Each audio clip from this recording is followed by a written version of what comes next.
नमस्कार। आज के इस वीडियो में हम जानेंगे ब्रह्म मुहूर्त का रहस्य। चाहे कितना ही अभागा मनुष्य हो, सुबह 3 बजे से 6 बजे उठकर ब्रह्म मुहूर्त में कर दो यह काम, जो चाहोगे वह मिलेगा।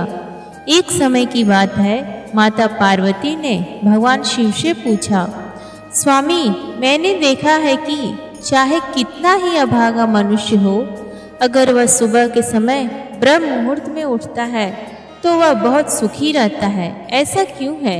मुझे ब्रह्म मुहूर्त का रहस्य बताइए। तब भगवान शिव ने कहा, हे देवी, मैं आपको इस प्रश्न का उत्तर एक कथा के माध्यम से बताऊंगा। कृपया आप इस कथा को ध्यानपूर्वक सुनना, और जो भी मनुष्य इस कथा को पूरा सुनेगा वह कभी भी इस अवसर को अपने हाथ से जाने नहीं देगा। ब्रह्म मुहूर्त का रहस्य जानकर पूरा जीवन बदल जाएगा। भगवान शिव कथा को सुनाना प्रारंभ करते हैं और माता पार्वती से कहते हैं, बहुत समय पहले की बात है, काशी में टीनू नाम का एक लड़का रहता था। वह लड़का बहुत ही अच्छा था, लेकिन एक गलत आदत थी, वह देर तक सोता रहता था। सुबह उसे जगाने के लिए घर वाले कई प्रयास करते थे, परंतु वह रोजाना सुबह देर तक उठता था। वह लड़का कभी भी 9 बजे से पहले नहीं उठता था।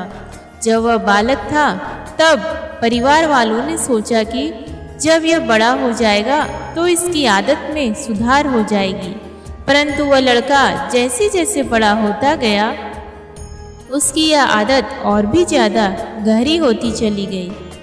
दुनिया इधर से उधर हो सकती थी, लेकिन वह लड़का कभी भी जल्दी नहीं उठ पाता था।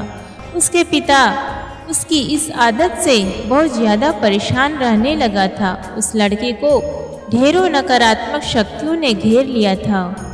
वह सभी को पलटकर जवाब देता था और दिन भर उदास रहता था। इसका असर उसके स्वास्थ्य पर भी पड़ रहा था। जब उस लड़के को यह पता लगा कि उसके सारे मित्र सफलता को प्राप्त कर चुके हैं, तब वह और भी ज़्यादा चिंतित हो गया और ईश्वर को कोसने लगा। वह बार बार यही कहता था कि मेरी किस्मत ही खराब है, परंतु उसके पिता अच्छी तरह से जानते थे कि उस लड़के के असफल होने के पीछे क्या कारण है। भगवान शिव ने कहा, हे देवी, फिर एक दिन की बात है, उसके पिता को किसी सन्यासी के बारे में पता चला।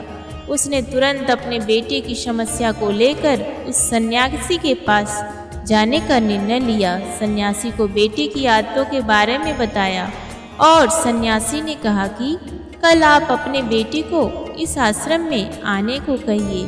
फिर उस लड़के का पिता अपने घर की ओर चला।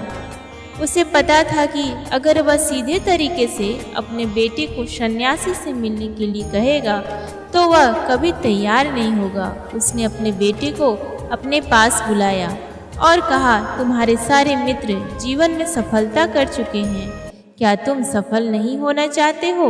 लड़के ने उत्तर दिया कि जरूर पिताजी, परंतु जब भी मैं अपने मित्रों से उनकी सफलता का रहस्य पूछता हूँ तो वह मुझे कुछ नहीं बताते हैं। भगवान शिव ने कहा, हे देवी, फिर उसके पिता ने कहा कि मुझे यह रहस्य पता चल गया है कि वह सभी क्यों सफल होते हैं। तब उस लड़के ने बड़ी उत्सुकता से पूछा, क्या पता चल गया है पिताजी? कृपया करके आप मुझे बताइए। उसके पिता ने कहा कि कल सुबह तुम्हें एक सन्यासी के आश्रम में जाकर उनसे मिलना है। यदि तुम वहां पर समय से पहुंच गए तो वह सन्यासी तुम्हें ऐसा मंत्र बताएगा जिससे तुम सफल हो जाओगे, परंतु एक समस्या है। लड़के ने कहा कि पिताजी, मैं कल पूरी रात जागता रहूँगा और सुबह सन्यासी से मिलकर आऊँगा। उसके पिता ने कहा कि ठीक है, तुम वहाँ जाकर उस सन्यासी की आज्ञा को मानना। पिता की बात सुनकर वह लड़का बहुत अधिक खुश हुआ। जीवन में पहली बार रात्रि में वह जागता रहा, परंतु थोड़े ही समय में उसे नींद आ गई और वह सो गया। फिर अगली सुबह जब वह उठा तो उसे पता चला कि सन्यासी से मिलने का समय समाप्त हो चुका था। उसके पिता ने लड़के की तरफ देखा और कहा कि तुम जीवन में कभी सफल नहीं हो पाओगे और जाकर सो जाओ। पिता की यह बात सुनकर उस लड़के को बहुत दुख हुआ। उसने मन ही मन स्वयं को चुनौती दी कि कल सुबह वह सन्यासी से मिलने अवश्य जाएगा। उसने अपने पैर में एक छोटा सा घाव बना लिया, जिससे दर्द के कारण उसे रात भर नींद नहीं आई। भगवान शिव ने कहा कि हे देवी, यह ऐसा पहला अवसर था जब उसने अपने जीवन में पहली बार सूर्योदय देखा था। वह तुरंत ही तैयार होकर सन्यासी से मिलने के लिए चला गया। आज उसका अनुभव कुछ अलग ही था।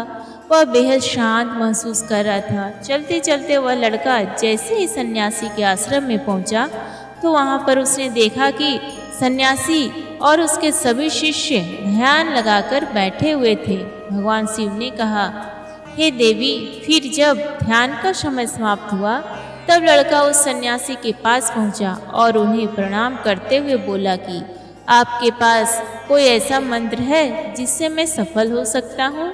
कृपया करके मुझे वह मंत्र बताइए। मैं भी अपने मित्रों के समान सफल होना चाहता हूँ और अच्छा जीवन जीना चाहता हूँ। भगवान शिव ने कहा, हे देवी। फिर सन्यासी मुस्कुराए और बोले, अच्छा, तो तुम ही वही बालक हो जो तुम्हारे पिताजी मुझसे मिलने आए थे और उन्होंने तुम्हारे विषय में मुझे सब कुछ बता दिया था। मैं तुम्हें वह मंत्र अवश्य बता देता हूँ। परंतु अब लड़के ने जैसे ही परंतु शब्द सुना तो लड़का घबरा गया। उसने पूछा, परंतु क्या गुरुदेव? तब सन्यासी बोला, मैं तुम्हें वह मंत्र बताऊंगा, परंतु अगले 21 दिनों तक तुम्हें मेरी आज्ञा माननी होगी। मैं तुम्हें वह मंत्र 21 दिनों के बाद बताऊंगा। तब तक मैं तुमसे जो भी कार्य कहूँगा तुम्हें वह करना होगा। यदि तुम असफल हुए या कार्य के बीच में तुम्हारा संकल्प टूट गया तो उस मंत्र का असर नहीं होगा।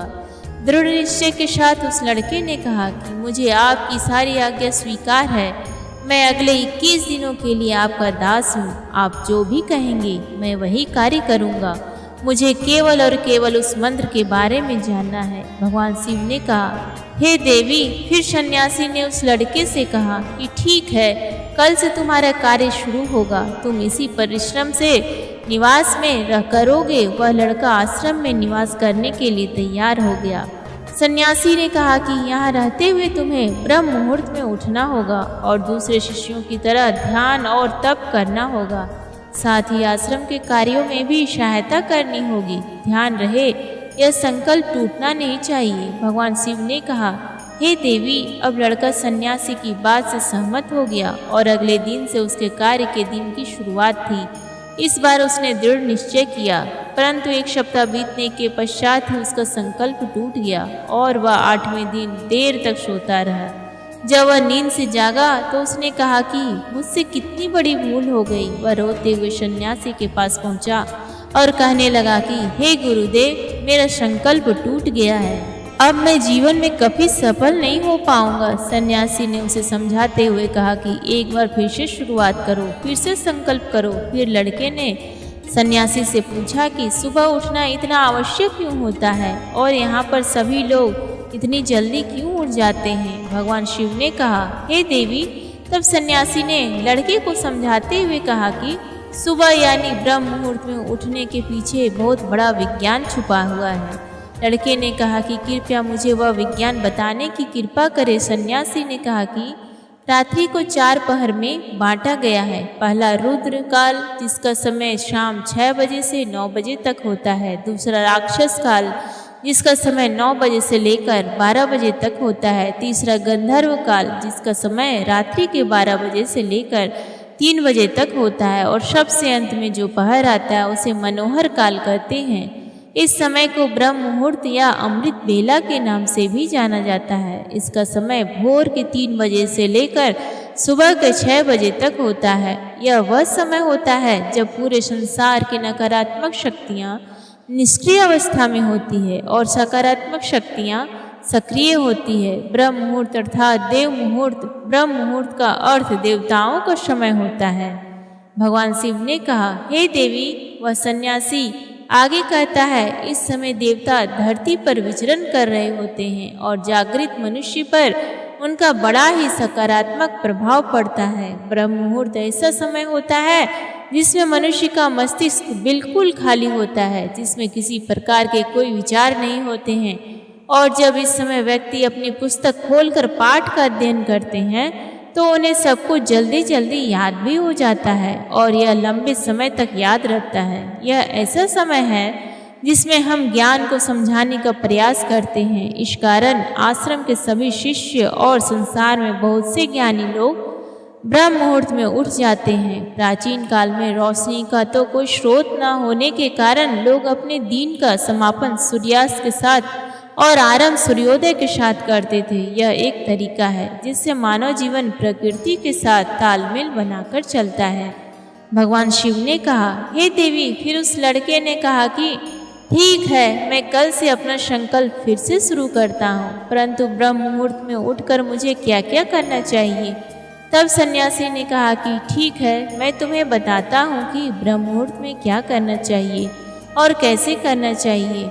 सबसे पहले उठकर धरती माता पर पांव रखने से पहले धरती माता को प्रणाम करना चाहिए और अपनी दोनों हथेलियों को देखना चाहिए और ईश्वर को धन्यवाद देना चाहिए कि उन्होंने तुम्हें आज का सूर्योदय देखने का अवसर दिया है। इसके बाद नित्य कर्म और स्नान करने से शरीर की ही नहीं बल्कि मन की शुद्धता भी बढ़ती है। स्नान करने के पश्चात ध्यान की प्रक्रिया होती है।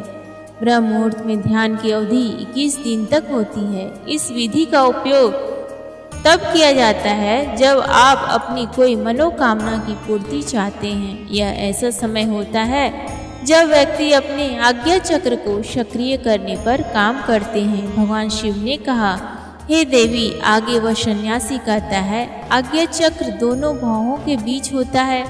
यह संकल्प का स्थान भी कहा जाता है। अगर इस चक्र पर ध्यान केंद्रित किया जाए तो और अपनी मनोकामना को बार बार दोहराया जाए तो मात्र 21 दिनों के भीतर वह मनोकामना पूरी हो जाती है। अगर आपके मन में कोई अधूरी मनोकामना है और आप उसे पूरा करना चाहते हैं, तब उसे सबसे पहले उस मनोकामना स्पष्टीकरण कर लें। आपको क्या चाहिए यह निर्णय अवश्य कर लें। इसके बाद ध्यान की विधि को शुरू करें। ब्रह्म मुहूर्त में स्नान के बाद एक ऐसा स्थान चुनें जहां पर वायु का प्रवेश हो। ध्यान में शुद्ध प्राण वायु का होना आवश्यक होता है। ध्यान की मुद्रा में रीढ़ की हड्डी सीधी होनी चाहिए, साथ ही गर्दन भी सीधी होनी चाहिए। सुखासन की अवस्था में दोनों हाथों को घुटनों पर रखकर आंखें बंद करके बैठ जाएं। हाथों की मुट्ठी को बंद कर लें और 2-3 मिनट तक बिल्कुल शांत हो जाएं। जब आपका शरीर स्थिर हो जाए और श्वास की शांत हो जाए, तब उसके बाद अपना सारा ध्यान आज्ञा चक्र पर लगाएं। इस दौरान लंबी गहरी सांस लें और सांस को रोक कर रखें। इस समय आप अपनी इच्छा को मन ही मन दोहराएं और अपने मन से इष्ट देव और देवी देवताओं और गुरुजनों का चिंतन करें। भगवान शिव ने कहा, हे देवी। उस सन्यासी ने कहा, जब सांस को रोकना कठिन हो जाए तब धीरे धीरे सांस को बाहर की ओर छोड़ो। सांस को नाक से भरे और मुख से बाहर छोड़े। इस प्रक्रिया को 3 से 4 बार प्रतिदिन दोहराएं। ऐसा प्रतिदिन करने से आपकी जो मनोकामना है